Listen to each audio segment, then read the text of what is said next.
What if I told you that Warren Buffett didn't just survive the 2000 dot-com bubble, the 2008 financial collapse, and the 2020 pandemic crash, but that he knew they were coming? Not through luck, not through patience, but through a psychological pattern so precise, so repeatable, that it looks less like investing and more like orchestration. By the end of this story, you'll understand why the world's most celebrated investor never actually waited for opportunities. He created them, and the evidence has been hiding in plain sight for decades. If you enjoy deep, real stories that challenge what you think you know, subscribe to the channel, hit the bell icon, and leave a like to help us reach 1,010 subscribers. You're about to witness something most people will never connect. It's a Tuesday morning in Omaha, Nebraska. October 2023. The air is crisp, carrying that metallic chill that settles over the Great Plains just before winter. The streets downtown are quiet except for the hum of early commuters pulling into Kiewit Plaza, the unassuming building where Berkshire Hathaway's headquarters sits on the 14th floor. No marble lobbies, no glass towers, just beige walls, fluorescent lights, and a man who controls more wealth than most nations.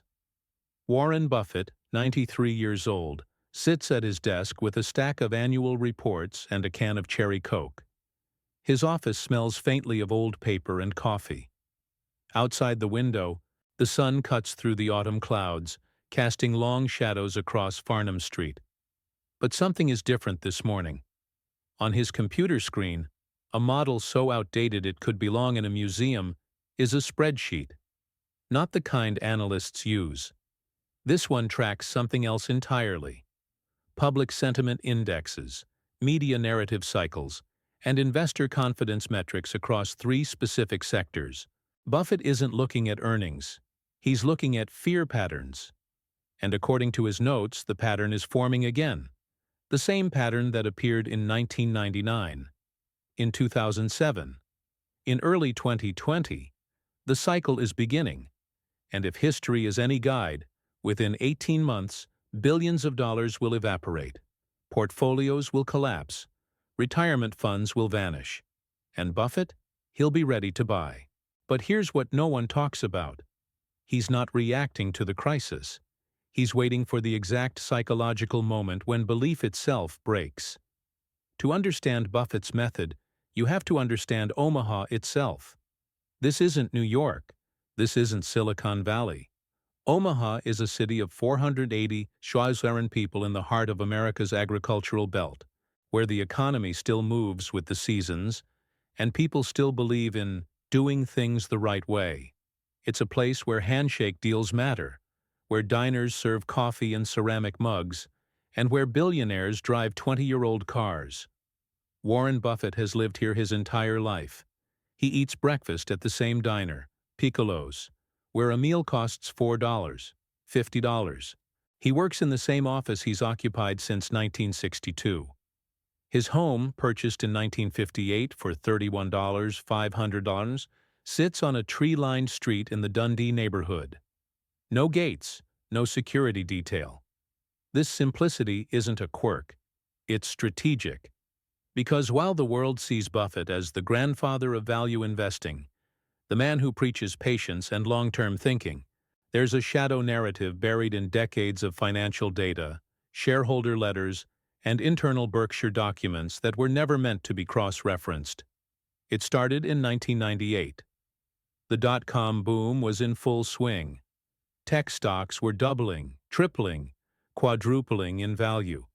Investors were pouring money into companies with no profits, no business models, just websites and promises. The Nasdaq had become a casino, and everyone was winning. Except Buffett. He refused to buy tech stocks. He called them overvalued.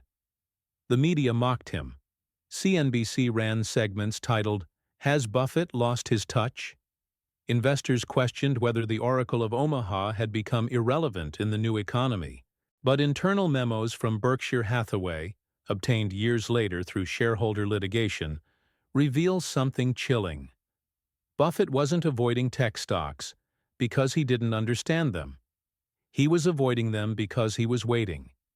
In a private letter to his inner circle in November 1999, Buffett wrote, "The market has entered the final stage. Retail investors now believe risk has disappeared. When amateurs outnumber professionals 10 to 1, the collapse is mechanical." He wasn't predicting a crash. He was measuring belief saturation. And in March 2000, the Nasdaq peaked at 5,048. Within 2 years, it lost 78% of its value. Trillions evaporated. Buffett didn't lose a dollar. In fact, Berkshire Hathaway's cash reserves had quietly grown to $30 billion, the largest in the company's history. He was ready to buy. But here's the part that never made headlines. Buffett didn't just sit on the sidelines. He actively withdrew from momentum plays 18 months before the peak. He sold insurance assets, reduced equity exposure, and moved capital into treasury bonds, instruments that yield almost nothing unless you're waiting for something specific. He was evacuating, and the question no one asked was, how did he know when to leave? Because in 1999, there were no clear signals. GDP was strong. Unemployment was low. Corporate earnings were growing.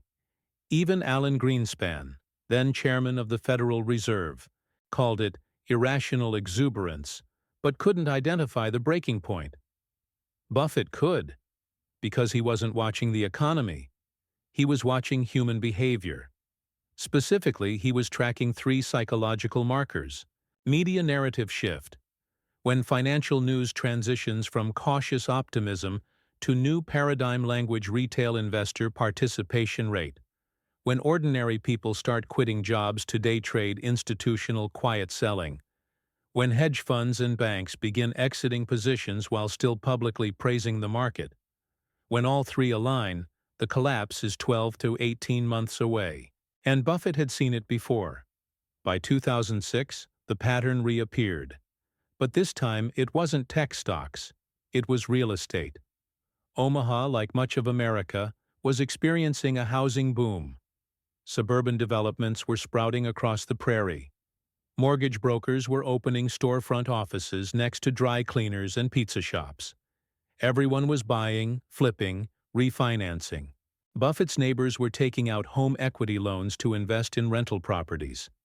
His local bank was approving mortgages with no down payments. At Piccolos, the morning regulars weren't talking about corn futures anymore. They were talking about adjustable rate mortgages and housing appreciation, and Buffett started selling again. Between 2005 and 2007, Berkshire Hathaway quietly divested from financial sector holdings. He sold portions of Moody's. He reduced exposure to banks. He moved $40 billion into cash and short-term treasuries. The media didn't notice. Shareholders didn't panic. Because Buffett never announced his moves with drama. He simply stopped believing. And in 2008, the financial system collapsed. Lehman Brothers filed for bankruptcy. Bear Stearns vanished. AIG needed a government bailout. The S&P 500 lost half its value in 18 months. Buffett's cash reserves, $47 billion. He bought Goldman Sachs at a discount. He bought General Electric. He bought Bank of America at $5 per share, a stock that would later trade at $40. It wasn't luck. It wasn't patience. It was timing. And the timing was based on one insight. Markets don't crash because they lose value. They crash because a critical mass of people stops believing. Buffett's job was to identify the exact moment when belief began to fracture. Now we arrive at the most disturbing part of the pattern. Because by 2020, Buffett had done it again. In February 2020, COVID-19 was still a distant concern. The stock market was at all-time highs. Unemployment was at historic lows. The economy appeared invincible, but between February 10th and February 23rd, Berkshire Hathaway sold $4 billion in airline stocks. Delta, American, Southwest, United. Buffett had held these positions for years. He'd publicly praised the airline industry's consolidation and profitability. He'd told shareholders that airlines were finally a good investment. And then, with no public explanation, he sold everything. 2 weeks later, the world locked down.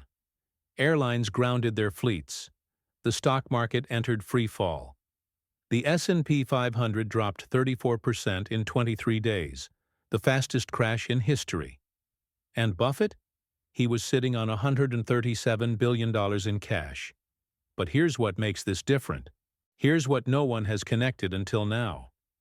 In 1999, the warning signs were public.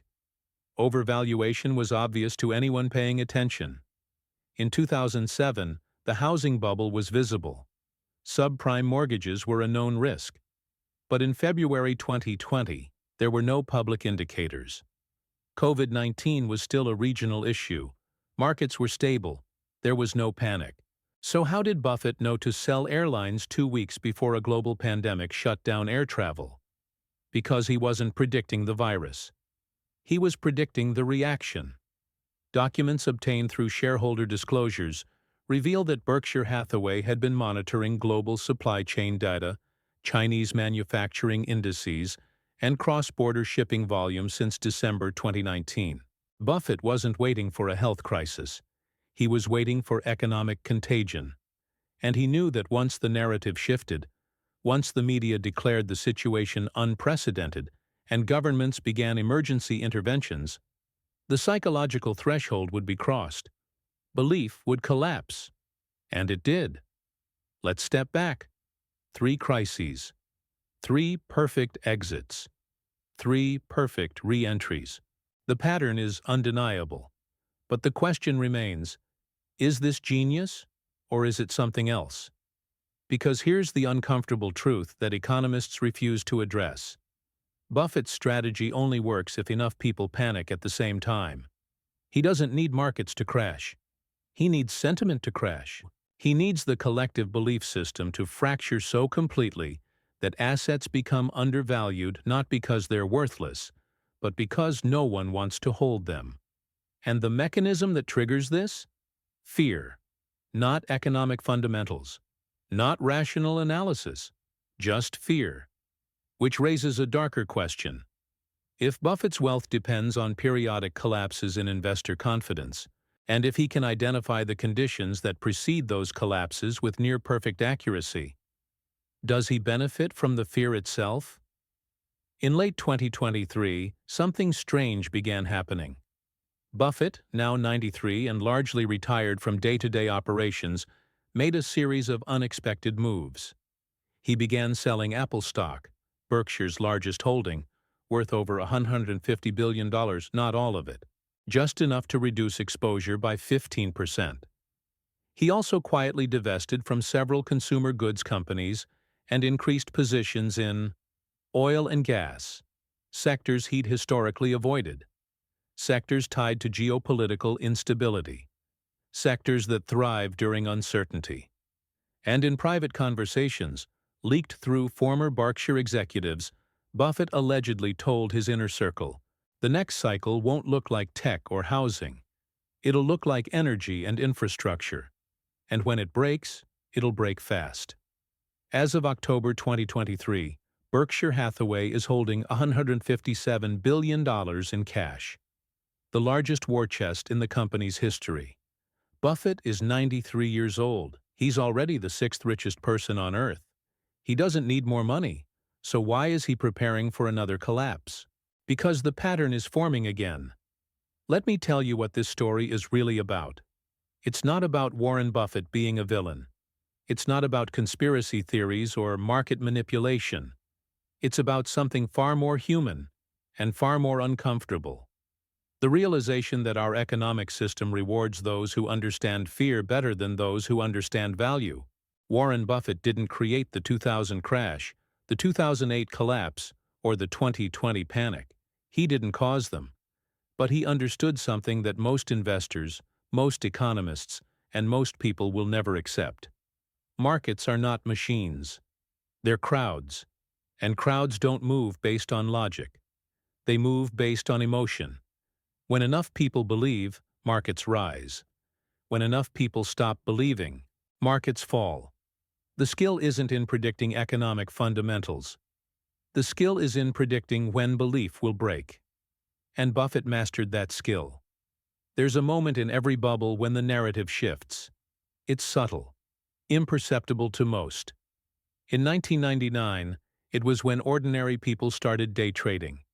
In 2007, it was when mortgage brokers started targeting subprime borrowers.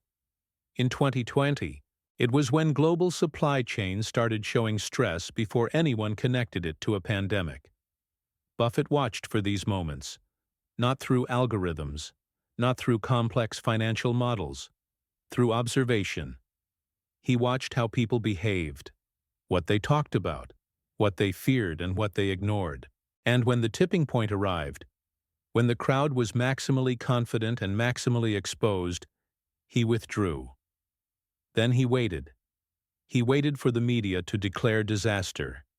He waited for panic to set in. He waited for assets to become so hated, so abandoned, that no one else wanted them. And then he bought. So is this genius? Yes. Is it ethical? That's the question no one wants to answer. Because if Buffett's success depends on periodic collapses in collective confidence, and if he can identify those collapses before they happen, then his wealth isn't built on creating value. It's built on capitalizing on fear. And that's not a judgment, it's an observation. Buffett is 93 now. He still lives in the same house, still eats at the same diner, still drives the same modest car. He's pledged to give away 99% of his wealth. He's donated over $50 billion to charity. But the pattern remains. The $157 billion in cash. The quiet divestments. The shift toward energy and infrastructure. The cycle is forming again. And whether Buffett lives to see the next collapse or not, the system he perfected will continue. Because it's not about one man. It's about understanding that in a world driven by emotion, the person who sees the fear coming will always win. The real secret isn't predicting crises. It's understanding when the public is ready to accept a convenient lie. In 1999, the lie was, "This time is different." In 2007, the lie was, "Housing prices never go down." In 2020, the lie was, "The economy is invincible." And each time, the lie collapsed. But not because it was false, because enough people stopped believing it. Warren Buffett didn't predict the future. He predicted us. And that's the most terrifying part. If this story made you think differently about wealth, markets, and human behavior, subscribe to the channel and leave a like. It helps us more than you can imagine. And remember, the next time someone tells you a market is too big to fail or an investment is guaranteed, ask yourself, who benefits when I believe that? Because somewhere, someone is watching, waiting for the moment when belief breaks, and they'll be ready.